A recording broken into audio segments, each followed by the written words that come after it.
ಇವತ್ತು ನಾವು ನಮ್ಮ ಮ್ಯಾಮ್ ರಿಲೇಟಿವ್ ಮನೆಗೆ ಬಂದಿದ್ದೀವಿ. ಅಕ್ಕಪಕ್ಕದಲ್ಲಿ ಎಲ್ಲರೂ ಓಡಾಡ್ತೀವಿ. ಫಸ್ಟ್ ಟೈಮ್ ಈ ಥರ ಲಾಕ್ ಮಾಡಬೇಕು ಅಂತ ಅಂದ್ಕೊಂಡಿರೋದು. ಸ್ವಲ್ಪ ಭಯ ಆಗ್ತದೆ.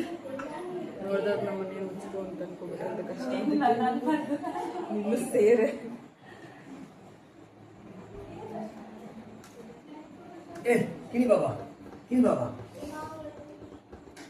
ಇಲ್ಲಿ ಏನು ಫಂಕ್ಷನ್ ನಡೀತಿದೆ ಅಂತ ಗೊತ್ತಿಲ್ಲ, ಬಟ್ ದೈವಗೆ ಬಡಿಸೋದು ಅಂತ ಇದೆ.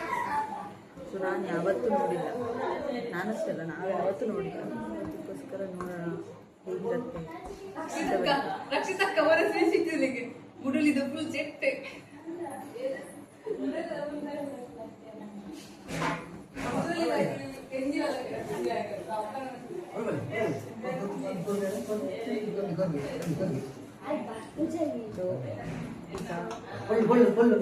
ಅವ್ರು ತುಂಬ ಆಶ್ವಸಿದ್ದಾರೆ. ನನಗೆ ಟೆನ್ಷನ್ ಆಗ್ತಿದೆ. ನಮ್ಮ ನಮ್ಮನ್ನು ಬಿಟ್ಟರು ಆಯ್ತಾ, ಇದು ಕೂರಿಸಿದ್ರು, ಒಂದು ಜ್ಯೂಸ್ ಕೊಟ್ಟರು, ಕುಡಿದ್ವಿ.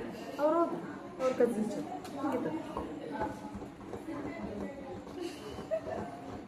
ಹೊಟ್ಟೆ ತಾಳ ಆಗ್ತಿದೆ. ದೊಡ್ಡ ಏನೋ ಸಿಗುತ್ತೆ ಅಂತ ಬಂದು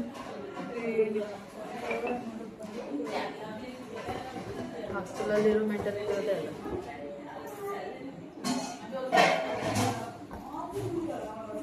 ಸೊ ಮಂಗಳೂರಿನ ಸಂಸ್ಕೃತಿಯನ್ನು ನಾವು ನೋಡೋದಕ್ಕೋಸ್ಕರ ನಮ್ಮ ಮ್ಯಾಮ್ ಮನೆಗೆ ಬಂದಿದ್ದೇವೆ. ಮುಂದಕ್ಕೆ ಏನು ಗೊತ್ತಿಲ್ಲ.